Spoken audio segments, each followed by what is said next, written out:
This is not a drill, people. International travel content is back on the channel. This is not good. Hello one and all, welcome to Seen Through Glass. Can you believe the last time I uploaded a video from a foreign country was over 12 months ago? Now, that might sound like a bit of a first world problem, but in my mind, it's what this channel's all about, going to incredible places in amazing cars, and it's been far too long since I've been able to do that. But right now, I'm in France, I'm in the F-Type R, and I'm not alone. The next few weeks are gonna be mega.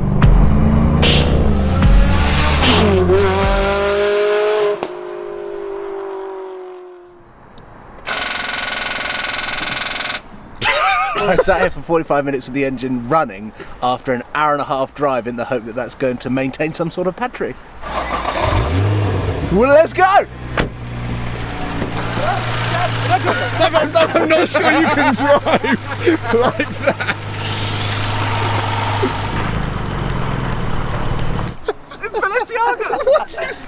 What? Are they paying you? Yeah. Good. Now, just in case you don't know who these people are, in the GTR is Paul Wallace from Supercars of London, another big automotive YouTube channel. Paul and I have done many trips together before, most of them starting from here at the Eurotunnel. Then in the GT4 is co-host of my podcast Behind the Glass, Tony from Gravelwood Car Sales. Now, we haven't all been on the road together for maybe 4 years, so as you can imagine, excitement levels are pretty high. This is going to be an interesting day, so we pulled over for a security check and Paul is having to jump start his car once again. Oh my god, Tony must be loving this. So guys, anyone else got any problems?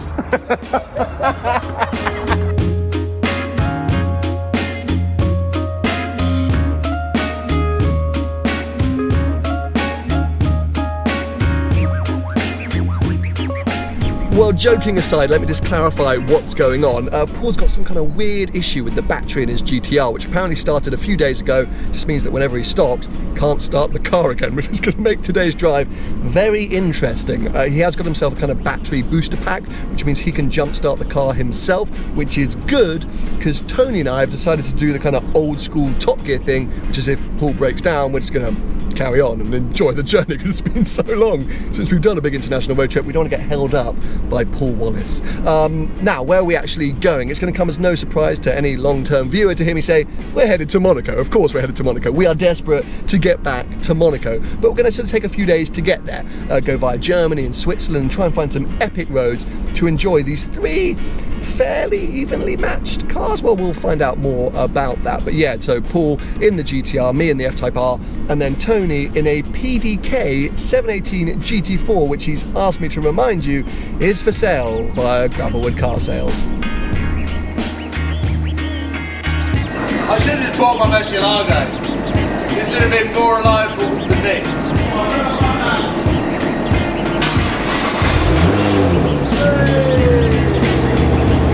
What are we worried about? Japanese reliability right there.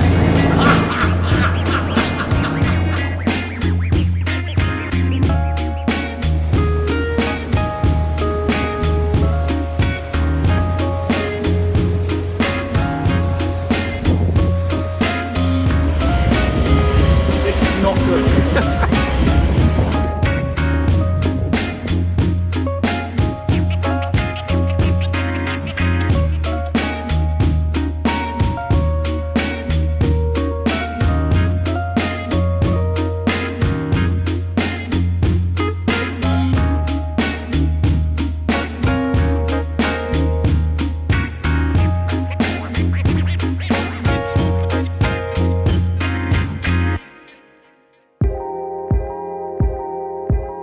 Now, whilst it might be a little cliched or overdone, I wanted to stop off at the historic Reims racetrack. Or I'm going to say Reims, I'm British, it's Reims. I know I'm pronouncing that incorrectly if you're a French viewer. But yeah, it just feels like such a good go-to every time you head into Europe. It's only a couple of hours from the Eurotunnel. And back in the 50s and 60s, this was a Formula One circuit that Jack Brabham and Stirling Moss and Fangio all raced and won at. And basically all that's left are now these historic pit buildings, which just are awesome for photos and to visit, and I just love it there. He's going to be so desperate to show off. He's going to really... And he'll just come back and we'll just go, that's sounded awful. To say, it's quite slow, that car, isn't it? It's slow and quiet.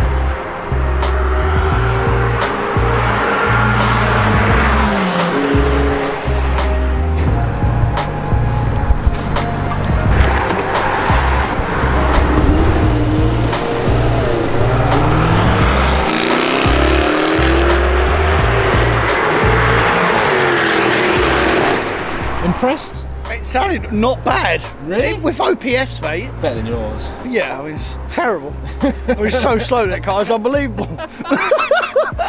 So after we'd messed around and taken a few photos and done a few flybys, we headed into the centre of Reims or Reims for a really nice lunch where we had a few steaks and Tony had a salad, which was a bit weird. Whilst we were sitting there, we saw some amazing cars, so it felt like the perfect place to stop off before we cracked on and hit the road once again.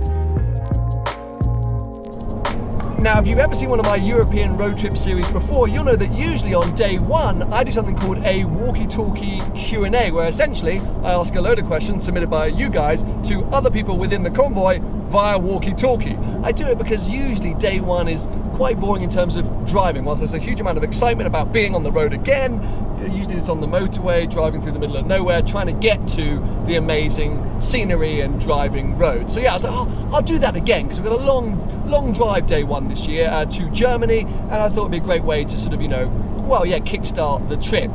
But if you've ever watched or listened to Behind the Glass, my podcast, when both Paul and Tony are on, you'll know that usually it's a complete mess. I basically can't get a word in. They get overexcited, they're shouting at each other, and I'm a little bit worried that's going to happen right now. So we are going to attempt this. It could be a disaster, but we'll launch into it. And actually, we're going to launch into it with, I'm going to ask the first question.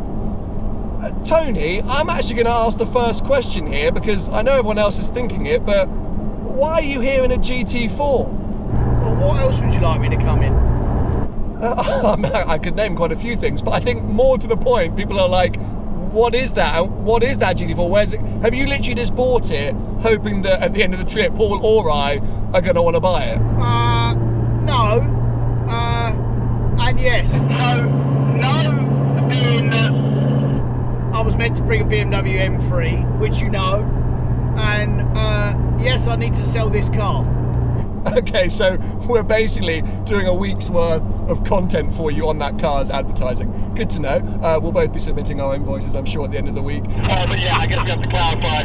You were going to Bring an M3, which would have been a perfect three-car comparison. M3 GTR F-Type. You couldn't get the petrol to do the run-in service because the UK's a stupid place right now. So you're in a stock 718 GT4 PDK. Yes, that's correct, and it's also the best car here. And it's more of a comparison because they're all good. It's just the best one. You wanted me to bring the M3 because you knew it wouldn't be the best one. Okay, well, I'm glad we cleared that up. Let's crack on with some audience questions. Okay, this next one I quite like. It's not really a question, but they've said we have to give each other a celebrity look-alike. So, Tony, you've got to give a celebrity look-alike for Paul and I. So for Paul, the Czech Republic goalkeeper. He's an absolute winger for Paul. And for you, older, probably seen through glass viewers, would be right said Fred. I mean, it's almost as bad as it could get, to be honest. I wasn't really sure where you're going to go with it, but I do feel a little bit insulted. Right, Paul, lookalikes for Tony and I. I'm giggling to myself because I think I've got them bang on. Now, you might feel like this is a compliment, the way that it's going to start, but I don't know whether Jason Statham has got a younger brother. Hello. You can imagine Jason Statham being this cool, hard, muscly guy that... His younger, geeky, nerdy, skinny little brother. So I reckon you'd be a younger brother to Jason Statham. And to all those Disney fans out there, I would say Tony's doppelganger is Zazu from Lion King. He's such a Zazie. But you know who else Tony reminds me of? It's the Despicable Me, like, baddie guy who's always in, like, the tracksuit and basically looks identical to him facially. I don't know his name, but I'm going to put a little picture of him up on the video because it is literally Tony in real life. Paul, I don't really have a lookalike for Paul. There can't be too many people as ugly as Paul, so... We might have one. So, obviously, further down the line on this trip, we're going to be reflecting on the cars we're in. But if we weren't in the cars we were in, what would we be driving? What would our dream cars be? And I think we can go, like, no budget. But for this specific trip, so what we've got in mind with this trip, what cars would we prefer to be in, or what would our dream cars be? So, Paul, I'll go to you first. Well, this feels quite quick fire with this one because I've got a few cars in my head. I think it's quick fire with Paul. When he says that this is going to be 12 minutes. I probably would go towards the LaFerrari Aperta route, just because I think, why not? I'm assuming we're going unlimited budget. But at the same time, I would quite like a Rolls-Royce Dawn. I feel like that's a bit of me. You've got LaFerrari Aperta and Rolls-Royce Dawn. It's like the Rogan. Two most extreme choices I've ever heard. So, if we're going, like, no budget, I feel 918 would be a good car for what we're doing. These people have gone mental. But if there's a budget, then probably 812 super fast would probably be right up there. You've both like totally thrown me off because I was like, oh yeah, Bentley Continental GT, like that was like, I was like, that'd be great. But now we're like going LaFerrari Aperta and 918 Spider. I mean, I would say for what we're doing, no, I was gonna say Enzo, but that's a bit extreme, isn't it? Chiron, where we're going, the variation, Chiron, done. The Chiron is far too heavy for the twisty roads. And also, I think once we get up onto the mountain roads, you'll be absolutely terrified with all of that power. I think stick to your Bentley Continental GT. And Tony, I think a 918 is pretty boring. As good as it is, I think you could have gone better with that, really. Well, what we're doing now is pretty boring. What, the Q&A? Here's a good one. Worst modification Paul has done to a car. I'm gonna go with... I don't think I can say that the Gallardo exhaust was the worst. Like, It was too loud, but I wouldn't say it was the worst. did you mess with the suspension on the AMG GT? What did you do to the GT? Because that car was just such a good car and then you just totally broke it. No, I didn't mess with the suspension. All I did was the Rentec tune, so I made it 625 brake, which was good until I took it to the airfield, burned all of the grip out of the rear tyres and made it undrivable, so it literally would not go in a straight line, and Tony can vouch for that. Yeah, I was going to say that is the car he ruined the most, that car. That completely made it undrivable. If you lost the keys to your car, who would you prefer to travel with for the rest of the journey? So Paul, you're going to have to pick between Tony and I, and... Tony has to pick between Paul and I, etc, etc. So, Tony, you can go first. Who are you getting in the car with? Oh my God, really? I'd get a plain home. I knew he was going to say that. Paul? Good question. Tony's answer is pretty bang on. The problem is, where are you going to get a plane from here, Tony? We are in the middle of nowhere, so you'd even have to get a ride to the airport from one of us. I would pick Sam purely on the fact that Jag looks far more comfortable than the GT4, and I also know how late Tony brakes into corners, so I'd probably also be able to keep my sanity a little bit more in the passenger seat of Sam's car. That's literally what I was going to say, because the thing is, as unbearable as your music choice would be, Paul, as in, like, I'm just so sick of listening to, like, Neo. Neo! Like an apple how aggressive Tony drives on the road, especially in the GT4. And finally, to wrap it up, we'll do a little bit of consumer advice, because, you know, people love that. Somebody's asked if it's a good idea to buy a Ferrari 599. I'll let Tony go first. Well, I mean, my answer's fairly simple. No.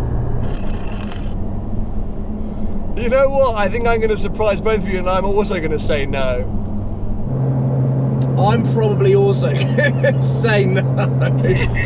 Because the car might cost you 75 grand, 80 grand are they now? Like, I think you could probably get like a decent mileage one for maybe like 90 to 100. I don't know what the market's doing at the moment with 599s. But I also think the running costs are around 75, 80 grand for 12 months, if I'm not wrong.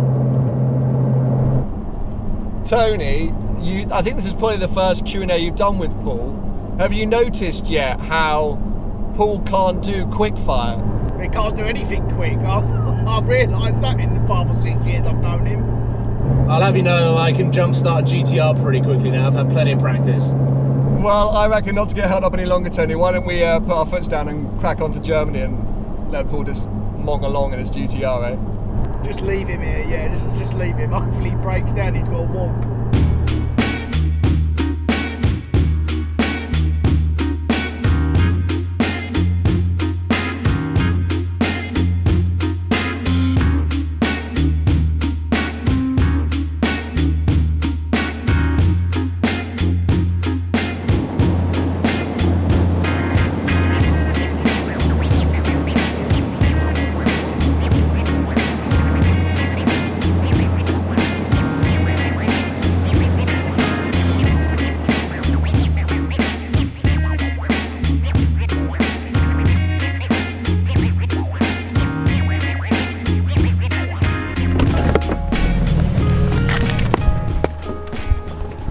When we got on that stretch of Autobahn, We're in Germany. Yeah. I was like, Paul's not keeping up. I was like, we're going to lose him. He's gone. Completely flat out. He was still at like 70 kilometres an hour.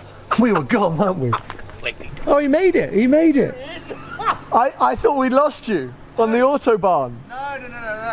I was just Habibi cruising. Can we just take in the sunset? I know. Where are we? You know, WhatsApp's down. But I was thinking of pulling over and just messaging and saying we need to stop on the other side of that. Just For some fun. Oh, there's geese. There's geese. If you're not up to date with previous episodes of the podcast or just stories from previous road trips I've done with Paul, you won't know that he has a tendency to book really, really bad hotels. He's really outdone himself here at the Rabenhof just outside Baden-Baden. So we've decided to come here because none of us have really driven the Black Forest area of Germany. So what we decided to do is tomorrow we're going to get up, do a bit of the Black Forest, head into Switzerland via Zurich and then Geneva and down to Annecy, where we're going to be staying tomorrow night, before then taking sort of Route Napoleon and Red Rock into Monaco. So yeah, lots of great driving ahead, but I'm actually most excited about the sunrise tomorrow. The view tonight as we were arriving here was mega, as was the very short blast on the Autobahn. So good. It's just been fantastic to be back out on the road, exploring and enjoying ourselves. So I hope you guys have enjoyed it. Make sure to give this video a thumbs up if you have, and stay subscribed because yes, plenty more road trip content to come.